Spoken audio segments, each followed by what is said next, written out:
मुझे कबाड़ खाने में एक लावारिस बच्ची मिली जो असल में एक बहुत बड़े खानदान की इकलौती वारिस थी। मेरे सिस्टम ने मुझे अजीब टास्क दिया। इसे पालो, इसे रोज डांटना, परेशान करना और बहुत सख्त बनकर रखना ताकि इसका कैरेक्टर फौलाद जैसा बने।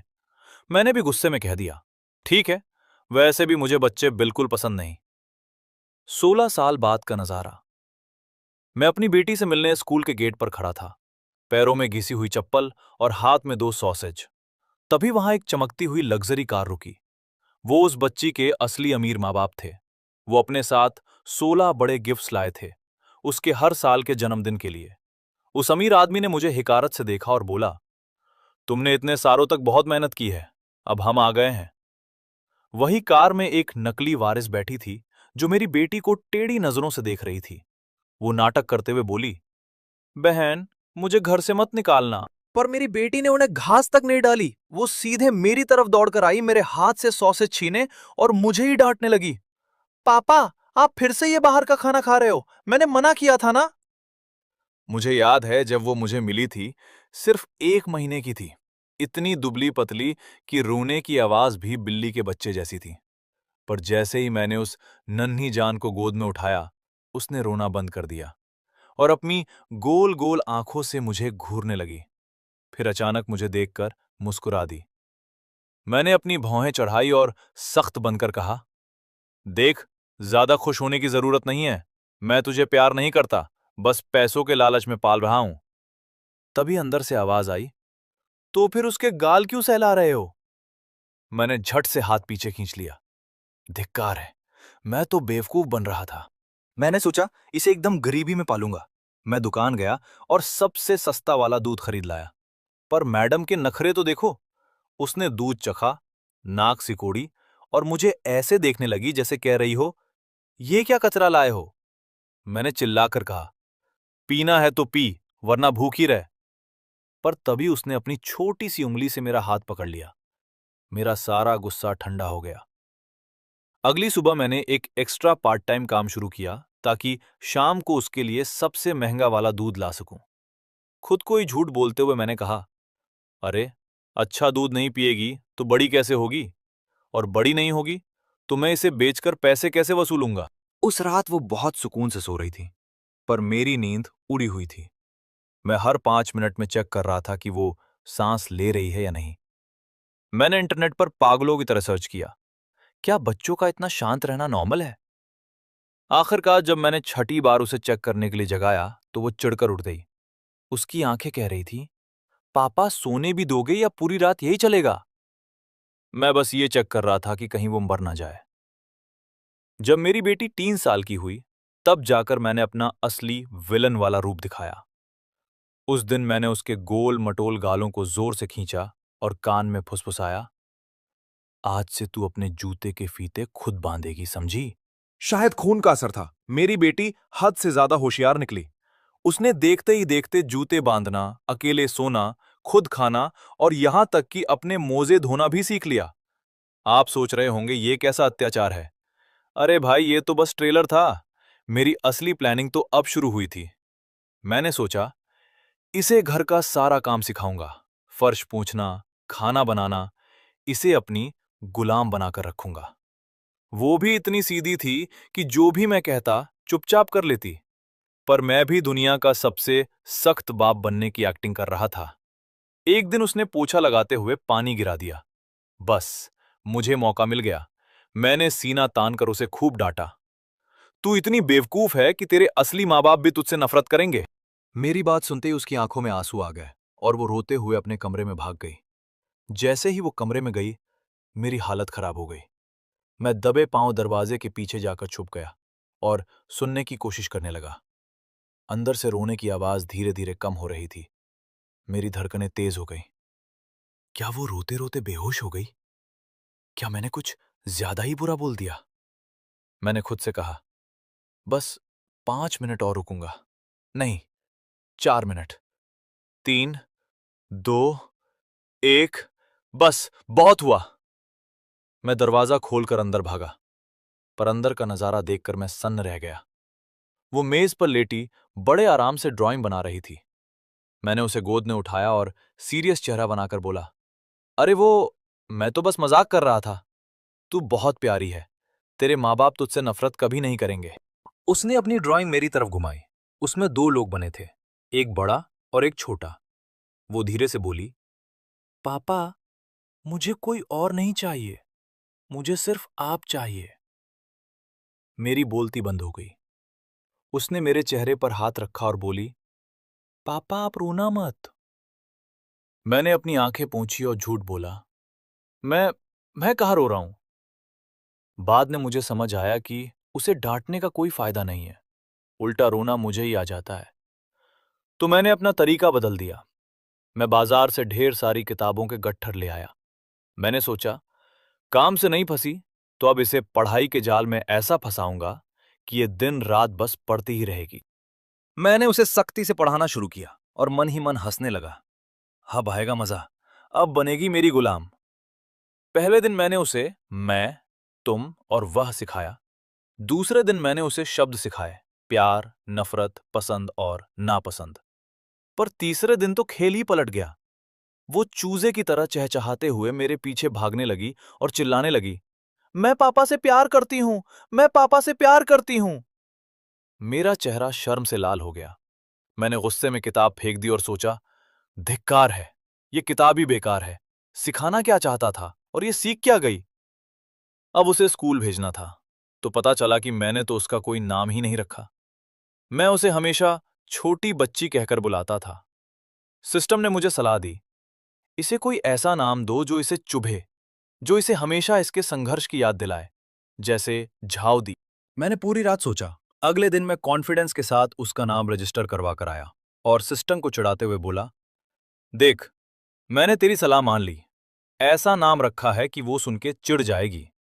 सिस्टम खुश होकर बोला, वाह, तो अब से इसका नाम झाउदी है। मैंने हंसकर कहा, नहीं, अब से इसका नाम लूज यू है। सिस्टम चकरा गया। हैं? ये कैसा नाम है? मैंने चौड़े होकर कहा, मेरी बेटी को बारिश बिल्कुल पसंद नहीं है। अब जब वो अपना नाम लेगी तो उसे हमेशा अपनी नापसंद चीज याद आएगी। है ना मैं जीनियस? तभी ज्यू दौड़कर आई और मेरे गले लग गई। पापा, मुझे अपना सरनेम देने के लिए thank you, I love you. मेरा प्लान फिर से फेल हो गया।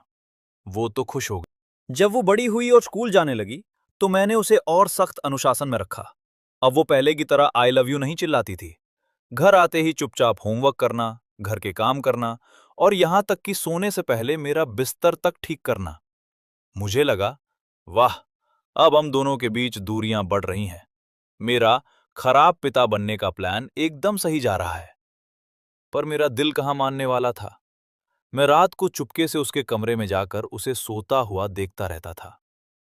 एक दिन वो स्कूल से आते वक्त 2 सॉसेज लेकर आई। मैंने कड़क आवाज में पूछा, पैसे कहां से आए? वो मुस्कुराई, पापा, क्या आपने चुपके से मेरे बैग में पैसे नहीं रखे थे? मैंने नजरें चुराते हुए कहा, वो वो तो गलती से गिर गए होंगे। उसने चुटकी लेते हुए कहा, पापा, ये गलती परसों, पिछले हफ्ते और पिछले महीने भी हुई थी ना। मैंने बात पलटने के लिए उसके हाथ से सॉसेज छीने और बोला, ये सब जंक फूड है, सेहत के लिए खराब है। और देखते ही देखते मैं खुद दोनों सॉसेज चट कर गया। लेकिन 2 घंटे बाद मैं खुद किचन में गया और बढ़िया ताजा सॉसेज बनाकर उसके कमरे में ले गया। प्लेट उसके सामने रखते हुए मैंने शान से कहा, देख, इसे कहते हैं असली और हेल्दी खाना, अब चुपचाप इसे खा ले। लूजियो ने कुछ नहीं कहा, पर जब उसने मेरे हाथ के बने सॉसेज खाए तो उसकी आंखें चमक उठीं। सिस्टम फिर बीच में टपक पड़ा, ये क्या कर रहे हो, उसे बिगाड़ रहे? मैंने ढिठाई से जवाब दिया, अरे भाई, मैं तो बस ये चेक कर रहा था कि सॉसेज में जहर तो नहीं है। मैं अपनी जीत की खुशी मनाते हुए वहां से निकल गया। लूज यू पढ़ाई में बहुत तेज थी, हमेशा फुल मार्क्स लाती थी। पर तीसरी क्लास के फाइनल एग्जाम में उसके इंग्लिश में 100 में से सिर्फ 98 नंबर आए। मुझे तो मौका चाहिए था सख्त बनने का। मैंने चिल्लाकर कहा, इतनी लापरवाह कैसे हो सकती हो, वो 2 नंबर कहाँ कटवा दिए? उसने मासूमियत से सिर झुकाया और बोली, सॉरी पापा, अगली बार पूरा ध्यान रखूंगी। वो चुपचाप अपने कमरे में चली गई। सिस्टम में तारीफ की, वाह, क्या डाटा है। पर जैसे ही उसकी पीठ मुड़ी, मेरी आंखों से टप टप आंसू गिरने लगे। मैं मन ही मन खुद को कोसने लगा। हे भगवान, मैंने क्या कर दिया? बेचारी ने इतनी मेहनत की और मैंने उसे रुला दिया। कुछ देर बाद जियू खाना बनाने के लिए किचन में आई, तो उसने मुझे कोने में बैठकर रोते हुए देख लिया। मैं झट से खड़ा हुआ और आंसू पोंछने लगा। वो बोली, पापा आप फिर से रो रहे हो? मैंने बहाना बनाया, रो नहीं रहा हूं, वो प्याज और धुएं की वजह से आंखों में पानी आ गया। उसने मेरा हाथ पकड़ा और बोली, पापा अगली बार मैं पक्का 100 नंबर लाऊंगी। मैंने पूछा, तुझे कैसे पता? वो मुस्कुराई, क्योंकि मुझे पता है कि मेरे पापा मुझसे बहुत प्यार करते हैं। मैं वहीं जम गया। मेरा हाथ अपने आप उसके कंधे पर चला गया। सिस्टम फिर चिल्लाया, अरे इसे डांटना था, प्यार नहीं करना था। मैंने उसे मन ही मन झाड़ दिया, चुप कर, इसे कहते हैं स्मार्ट गेम खेलना, तू नहीं समझेगा। मैं इंतजार करता रहा कि कब वो कोई गलती करे और मैं उसे तंग करूं, पर वो मौका कभी आया ही नहीं। लेकिन एक दिन जियू रोते हुए घर आई। उसे इतने सालों बाद रोते देख मेरा कलेजा मुंह को आ गया। उसने मेज पर सिर रखकर रोना शुरू किया। मैं बेचैन होकर उसके आसपास घूमने लगा। श्याओ यू, क्या हुआ?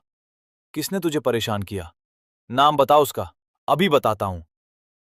काफी मनाने के बाद उसने रोते हुए कहा, पापा, स्कूल में सब कह रहे हैं कि मैं आपकी असली बेटी नहीं हूं।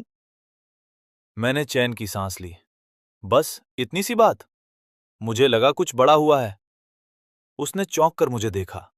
मैंने बड़ी सादगी से कह दिया, हाँ, सही तो कह रहे हैं वो। मैंने तुझे कूड़ेदान के पास से उठाया था। लूज यू का तो जैसा दिमाग ही सुन्न हो गया। उसने रोना बंद कर दिया और फटी आंखों से मुझे देखने लगा। मैंने अक्सर मजाक में ये बात कही थी, पर उसे कभी अंदाजा नहीं था कि ये सदाबहार मजाक सच निकलेगा। वो मुंह बनाकर फिर से रोने ही वाली थी कि मैंने बात काट दी। अब रोना बंद कर और सुन आगे क्या हुआ। मैंने उसे सीधे सीधे पूछा, तू ठीक है? उसने कहा, हाँ। मैंने तुझे इतने सालों तक पाला है, ये सच है? उसने फिर कहा, हाँ। तो अगर तू मेरी सगी बेटी नहीं है, तो क्या इससे आज की बात पर कोई फर्क पड़ता है? ज्यू ने थोड़ी देर सोचा और बड़े सुकून से बोली, नहीं पापा, कोई फर्क नहीं पड़ता। मैंने भी टशन में कहा, तो बस बात खत्म, फालतू टेंशन मत ले। अगले दिन स्कूल में वही हुआ जिसका डर था। चिढ़ाने वाले बच्चे फिर शुरू हो गए, ओए, तू तो गोद ली हुई है। लेकिन जियू ने इस बार उन्हें ऐसा धोया कि सबकी बोलती बंद हो गई। उसने पहले को पकड़ा, लियू शियाओ हाओ, तेरे कपड़े हमेशा गंदे रहते हैं। तेरे घर वाले तुझे कपड़े धोना भी नहीं सिखाते। लगता है वो तुझसे प्यार ही नहीं करते। दूसरे की बारी, जो दाबाओ, तेरे नंबर हमेशा सबसे कम आते हैं।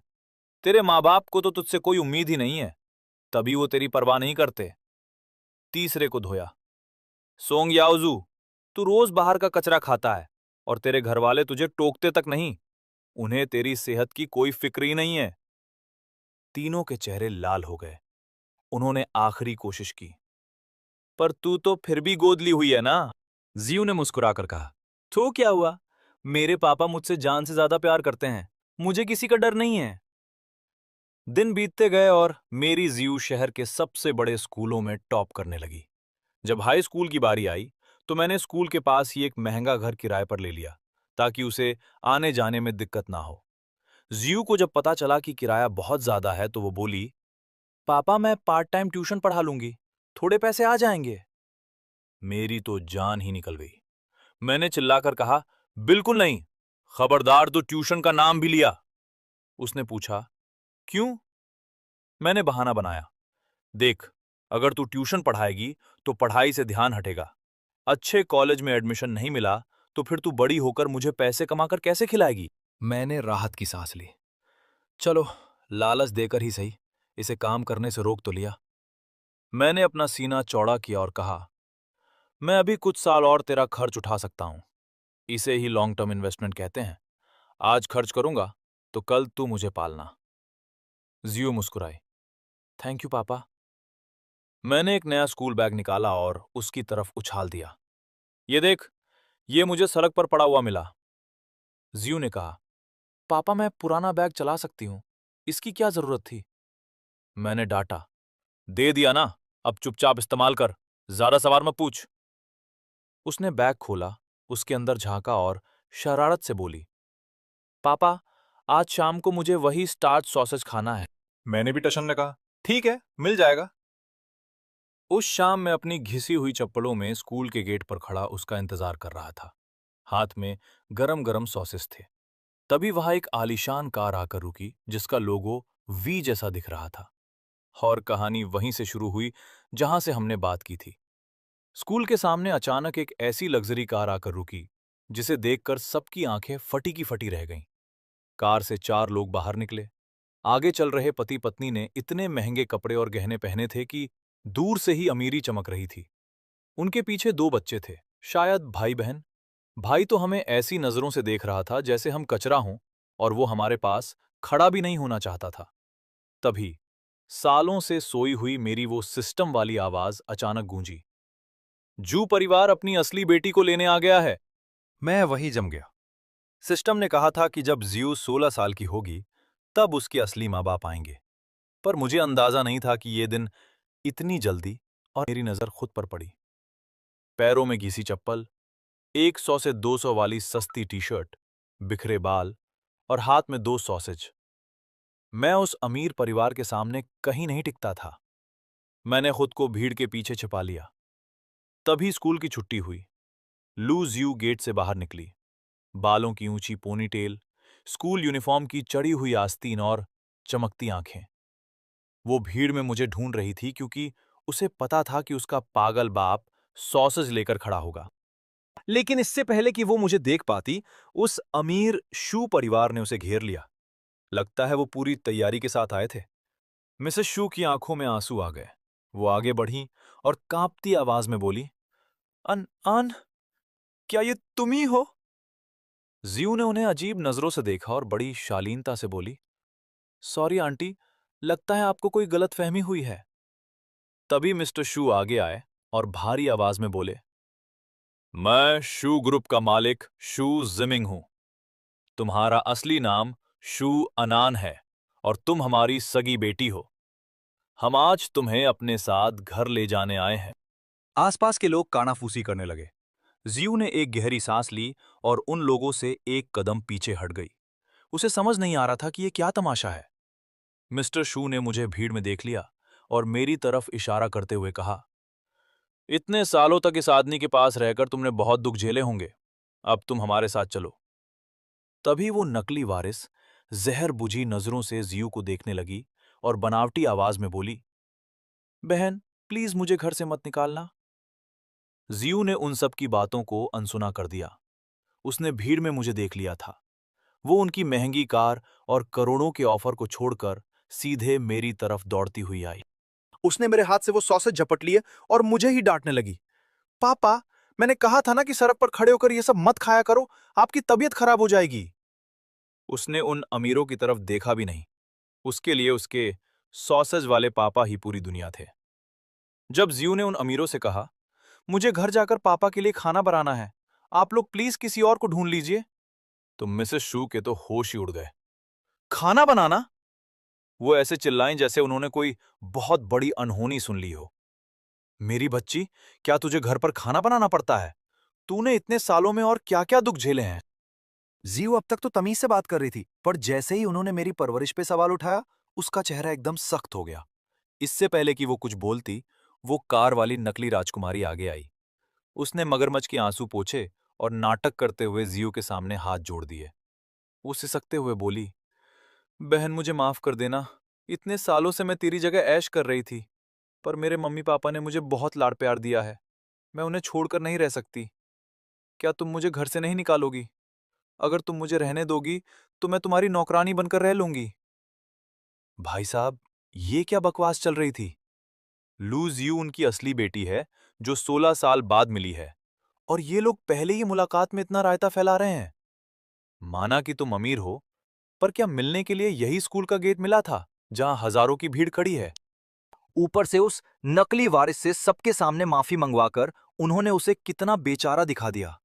उन्हें इस बात की जरा भी परवाह नहीं थी कि मेरी जियो को कैसा लग रहा होगा। वो बस अपनी अमीरी और अपने ड्रामे का शो कर रहे थे। मेरा खून खौल रहा था। मेरा मन किया कि आगे बढ़कर उन सबको उनकी औकात दिखा दूं।